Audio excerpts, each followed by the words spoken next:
மீனம், இனி எல்லாம் மாறும். என்ன மாறப்போகுது? இவ்வளோ நாள் நீங்க பட்ட கஷ்டம் மாறப்போகுதா, இல்ல புதுசா ஏதாவது கஷ்டம் வரப்போகுதா? ஸோ இப்படிங்கிற மாதிரி ஒரு கன்ஃபியூஷன் இருக்கு இல்லையா?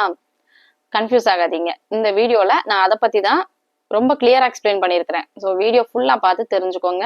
இந்த வீடியோவில் நம்ம பார்க்க போறது மீனம் ராசிக்கான பிப்ரவரி மந்த் ராசி பலன்.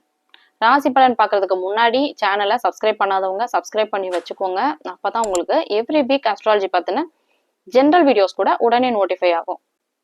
உங்களோட சொந்த ஜாதகத்துக்கு அஸ்ட்ராலஜி பெய்ட் கன்சல்டேஷன் வேணும்னா ஸ்கிரீன்ல தெரியற இந்த வாட்ஸ்அப் நம்பருக்கு நீங்க ரீச் அவுட் பண்ணலாம். கன்சல்டேஷன் எதுவுமே ஏஐ ஜென்ரேட்டடா இருக்காது, ஆப் மூலியமா ஜென்ரேட் பண்ற மாதிரி இருக்காது. எல்லாமே உங்களோட பர்த் சார்ட்டை என்னோட 6+ இயர்ஸ் ஆஃப் எக்ஸ்பீரியன்ஸ் வச்சு ரீட் பண்ணி ப்ரெடிக்ஷன்ஸ் கொடுத்துட்டு இருக்கிறேன். என்னோட கிளைண்ட்ஸோட ஃபீட்பேக்ஸ் எல்லாம் ஃபர்ஸ்ட் கமெண்ட்ல பெண்டா இருக்கு, நீங்க கிளிக் பண்ணி செக் பண்ணிக்கலாம். இந்த பிப்ரவரி மாசம் மீன ராசிக்கு எப்படி இருக்கும் அப்படின்னு பார்த்துலாமா? மீன ராசியை பொறுத்த வரைக்கும் ஜென்ம சனி போயிட்டு இருக்கு, அது அப்படியேதான் இருக்கு. ஆனா ஒரு நல்ல விஷயம் என்னன்னா, உங்களுடைய ராசிக்கு உச்சகுருவுடைய பார்வை கிடைக்க போகுது. உத்திரட்டாதி நட்சத்திரக்காரங்களுக்குலாம் இது கிடைக்கல. ரேவதி நட்சத்திரக்காரங்க ரொம்பவே கொடுத்து வச்சவங்கன்னே சொல்லலாம். குருவுடைய, அதுவும் உச்ச குருவுடைய பார்வை ராசி மேல படுறதுனால இந்த சனியுடைய தீவிரத்தை குறைக்கிற மாதிரியான அமைப்புல இருக்கும். ஜென்ம சனி பெருசா செயல்படாது. வார்த்தையை நல்லா நோட் பண்ணிக்கோங்க.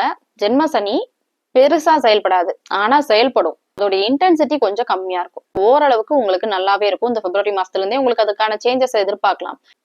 அடுத்தது ராசிக்கு 2வது அதிபதினு சொல்லக்கூடிய செவ்வாய் பாத்தீங்கன்னா உச்சமா இருக்குங்க. நல்ல பண வரவு இருக்கும். தனஸ்தானாதிபதி இல்லையா? உங்க ராசிக்கு 2, 9வது அதிபதி செவ்வாய். பாக்கியாதிபதியும் செவ்வாய் தான். செவ்வாய் நல்லா ஸ்ட்ராங்காவே இருக்கு, லாபஸ்தானத்துல இருக்கு. நல்ல பணவரவுகள் இருக்கு. ராசிக்கு 3வது அதிபதினு சொல்லக்கூடிய சுக்கிரனும் நல்லா தானே இருக்கு, குருவுடைய பார்வையிலே இருக்கு. உங்க ராசிக்கு 12வது இடத்துல இருக்கு. வெளிநாட்டுல இருக்கவங்களுக்கு நல்லாவே இருக்கும். வெளிநாடு சார்ந்த விஷயங்கள் நடக்கும். படிப்புக்காகவோ ஹையர் ஸ்டடீஸ்க்காகவோ ஒர்க் பர்பஸ்க்காகவோ வெளியே போகணும்னு நினைக்கிறவங்களுக்கு இது ரைட்டான டைமாவே இருக்கும். சில பேருக்குலாம் பாத்தீங்கன்னா மீன ராசிக்காரங்களுக்கு ஆன்சைட்லாம் கூட கிடைக்கும். ரொம்ப நாளா ட்ரை பண்ணிட்டே இருக்கிறேன், எனக்கு ரொம்ப நாளா டிராக் ஆன விஷயம் இப்பதான் கிடைச்சிருக்குங்கிற மாதிரியான விஷயம்லாம் நடக்கும். அங்க போய் பிளசண்டா இருக்குமானா அங்க கொஞ்சம் ஸ்ட்ரகிள்ஸ் இருக்கும். ஜென்ம சனியில கிடைக்கக்கூடிய எந்த விஷயங்களும் ஈஸியா கிடைக்காது, கொஞ்சம் ஸ்ட்ரகிள்ஸ் இருக்கும். ஸோ சில பேர்லாம் வந்து ப்ராப்பர்ட்டி பர்ச்சேஸ் பண்ற மாதிரியான விஷயம்லாம் கூட உங்களுக்கு நடந்திருக்கும். ஆனா கொஞ்சம் டிலே ஆகும். அது எந்த விஷயமே ஈஸியா நடக்காது. ரெஜிஸ்ட்ரேஷன் தள்ளி போயிருக்கும். சில பேருக்கு திருமண மாதிரியான விஷயம்லாம் கூட நடக்கும். திருமணம், பிரெக்னன்சி எல்லாமே நடக்கும். ஜென்ம சனி பாத்தீங்கன்னா எந்த ஒரு வாழ்க்கையில் நடக்கக்கூடிய நிகழ்வுகளையும் தடுக்காது, ஆனா ஒரு மாதிரியான மன அழுத்தத்தை கொடுக்கும்.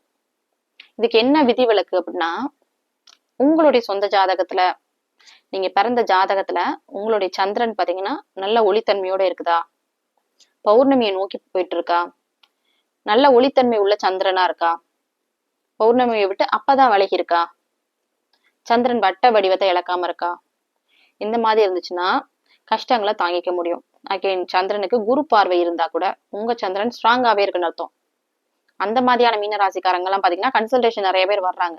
கஷ்டம் இருக்கு, பெரிய அளவுல இல்ல. ஆனா ஒரு மாதிரியான ஒரு டிஃபரன்ஸை ஃபீல் பண்ண முடியுது. பெரிய அளவுல அவங்களுக்கு கஷ்டம் இல்ல. அமாவாசையில பறந்துருக்கிறீங்களா, சொந்த ஜாதகத்துல சந்திரன் கெட்டு போயிருக்கா, சனி ராகுவோட இணைஞ்சிருக்கா, கஷ்டம் அதிகமா இருக்கும். சொந்த ஜாதகத்துல நல்ல யோக தசை போகுதா, கஷ்டம் கம்மியா இருக்கும். அவயோக தசை போயிட்டு இருக்கா, கஷ்டங்கள் அதிகமா இருக்கும். இப்படி புரிஞ்சுக்கணும். சனி பயிற்சி நடக்கிறதுக்கு இன்னும் நாள் இருக்கு, அடுத்த வருஷம் தான் நடக்கும். கன்ஃபியூஸ் ஆயிக்காதீங்க. நிறைய பேர் பாத்தீங்கன்னா வாக்கிய பஞ்சாங்கத்தை பார்த்து சொல்லிட்டு இருக்காங்க இந்த வருஷம் சனி பயிற்சி நடக்க போகுதுன்னு. கிடையாது, ஆல்ரெடி உங்களுக்கு சனி பயிற்சி நடந்துருச்சு. உங்க ராசி மேல சனி வந்துருச்சு, லாஸ்ட் இயரே நடந்துருச்சு. திருக்கணித பஞ்சாங்கத்தை ஃபாலோ பண்ணுங்க, அக்யூரேட்டாவே இருக்கும். அடுத்தது உங்க ராசிக்கு 4வது அதிபதினு சொல்லக்கூடிய புதன் பாத்தீங்கன்னா 2 சுபகிரகத்துடைய தொடர்புல இருக்குங்க. வீடு வாகனம் மாதிரியான விஷயங்கள்லாம் நடக்கும். புதுசா ஹையர் ஸ்டடீஸ்க்காக அப்ராட் போறது மாதிரியான விஷயம்லாம் நடக்கும். அடுத்தது ராசிக்கு 5வது சந்திரன். சந்திரன் பாத்தீங்கன்னா கொஞ்சம் தேய்பிரை நோக்கி போயிட்டு இருக்கு. இருள் கிரகத்துடைய தொடர்புலையும் இருக்கும். கொஞ்சம் குழந்தைங்க சம்பந்தப்பட்ட விஷயத்துல குறைகள் இருக்கும். இந்த மாசம் 20ஆம் தேதிக்கு அப்புறம் அது வரைக்கும் நல்ல பலன்களை எதிர்பார்க்கலாம் மீனராசிக்காரங்களுக்கு. ராசிக்கு 6வது அதிபதினு சொல்லக்கூடிய சூரியன் பாத்தீங்கன்னா நல்லா ஸ்ட்ராங்கா இருக்கு. உச்சனோட இணைஞ்சிருக்கு. செவ்வாயோட இணைவுல மகர வீட்டுல இருக்கு. உங்க ராசிக்கு அது 11வது இடம், லாபஸ்தானம். வேலையில வந்து ஒரு ஸ்டெபிலிட்டியே இல்லைங்க. ஜாப் சேஞ்சும் பண்ண முடியல. இருக்கிற ஜாப்ல ஏதாவது முன்னேறுமா, ப்ரொமோஷன் கிடைக்குமா, உங்களுக்கு தாட் ப்ராசஸ் இந்த மாதிரி இருக்கும். ஸோ வேலை விஷயத்துல கொஞ்சம் பொறுமையா இருங்க. ஜென்ம சனி போகும்போது ஜாப் சேஞ்ச் பண்றதுலாம் வந்து அட்வைசபிளே கிடையாது. இருக்கிற ஜாபை நல்லா ஹோல்ட் பண்ணிக்கோங்க. குரு பயிற்சிக்கு அப்புறம் ஏதாவது சேஞ்ச் பண்ணணும்னா பண்ணிக்கலாம். உங்க ராசிக்கு 7வது அதிபதினு சொல்லக்கூடிய புதன் நல்லாவே இருக்கு. பார்ட்னர் மூலியமா நல்ல உங்களுக்கு சப்போர்ட் கிடைக்கும். கணவன் மனைவி உறவு ரொம்ப நல்லா இருக்கும். உங்க மனைவியால லாபம், மனைவிக்கு லாபம், மனைவிக்கு வேலை கிடைக்கிறது, மனைவி வழி சொந்தக்காரங்களால உங்களுக்கு உதவி கிடைக்கிறது, மனைவி வழி சொத்து கிடைக்கிறது, இந்த மாதிரியான விஷயம்லாம் நடக்கும். அடுத்து உங்க ராசிக்கு 8வது அதிபதினு சொல்லக்கூடிய சுக்கிரன் நல்லா ஸ்ட்ராங்கா இருக்கு. 12வது இடத்துல இருக்கு. வெளிநாட்டிலே ஆல்ரெடி இருக்கிறீங்கன்னா வெளிநாட்டு விஷயங்கள் உங்களுக்கு கண்டினியூ ஆகும். நேட்டிவ் இப்ப டிராவல் பண்ண முடியாது. அடுத்து உங்க ராசிக்கு 9வது அதிபதினு சொல்லக்கூடிய செவ்வாய் பாத்தீங்கன்னா உச்சமாயிருக்கு. பாக்கியாதிபதி உச்சமாயிருக்கனால நல்ல பாக்கியங்கள் கிடைக்கும். உங்க ராசிக்கு 10வது அதிபதி உங்க ராசிநாதனும் கூட குரு. குரு நல்லா ஸ்ட்ராங்கா தான் இருக்கு. ராசிநாதன் குரு உச்சமாகும் ஜூன் மாசம். தொழில் ஸ்தானாதிபதியும் கூட. சோ என்னதான் ஜென்ம சனி நடந்தாலும் உச்சத்தை நோக்கி உங்களுக்கு ராசிநாதன் வந்துட்டு இருக்கு. நல்ல பலன்களை எதிர்பார்க்கலாங்க. ஜென்ம சனியுடைய தாக்கம் கொஞ்சம் குறையுதுன்னே சொல்லலாம். அடுத்தது ராசிக்கு 11, 12வது அதிபதியான சனி உங்க ராசி மேலே இருக்கு. குருவுடைய பார்வையிலே இருக்கும். இப்பவே குரு பார்வை படத்தான் செய்யுது டிகிரி வைஸ். ஆனா உச்ச குருவுடைய பார்வைன்னு சொல்லக்கூடியது பாத்தீங்கன்னா சம்திங் எக்ஸ்ட்ரா ஸ்பெஷல் இல்லையா? சோ கொஞ்சம் வெயிட் பண்ணுங்க குரு பயிற்சி நடக்கிற வரைக்கும். ஸ்தானம் ஸ்தானாதிபதி ரெண்டுமே பாத்தீங்கன்னா குரு பார்வையில இருக்கும். வெளிநாடு மூலியமா வெளிநாடு ஷேர் மார்க்கெட் இந்த மாதிரியான விஷயங்களை ப்ராஃபிட்ஸ் எதிர்பார்க்கலாம். ஆனாலும் கொஞ்சம் கவனமா இருந்துக்கோங்க. ராசி மேல இருக்கிறது குரு கிடையாது, ராசி மேல இருக்கிறது சனி. பயமுறுத்துறேன் அப்படிங்கிற மாதிரி நினைக்காதீங்க. கொஞ்சம் கேர்ஃபுல்லா இருக்கணும். இப்ப நிறைய பேர் கேக்குறீங்கல்ல டூஸ் அண்ட் டோன்ட்ஸ் என்ன, எதுல நான் கேர்ஃபுல்லா இருக்கணும் அப்படின்னா, புதுசா உங்களுக்கு ஏதாவது ரிலேஷன்ஷிப் மாதிரியான விஷயம் இன்ட்ரோடியூஸ் ஆகுதா பார்த்து இருந்துக்கோங்க. யாராவது உங்க ஃப்ரெண்ட்ஸே பணம் கேக்குறாங்களா, கொடுக்காதீங்க. பினான்சியல் ஹேண்ட்லிங்ல ரொம்ப கேர்ஃபுல்லா இருங்க. ஜென்ம சனியில போன உறவும் போன பணமும் திரும்பி வராது.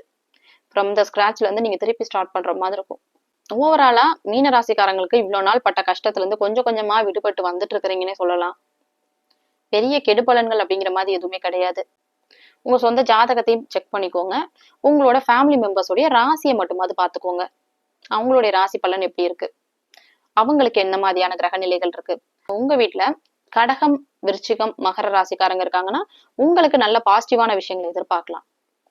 அந்த 3 ராசிக்கும் கோச்சார நிலைமைகள் ரொம்ப நல்லா இருக்கு.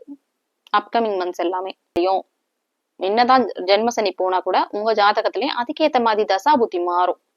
அந்த மாதிரியான மாற்றம் ஏதாவது நடக்குமா அப்படிங்கறத உங்களோட சொந்த ஜாதகத்தை பார்த்தாதான் தெரிஞ்சுக்க முடியும். ஓவராலா இந்த பிப்ரவரி மாசத்தை பொறுத்த வரைக்கும் மீனம் ராசிக்கு நல்ல மாசமாவே அமைஞ்சிருக்கு.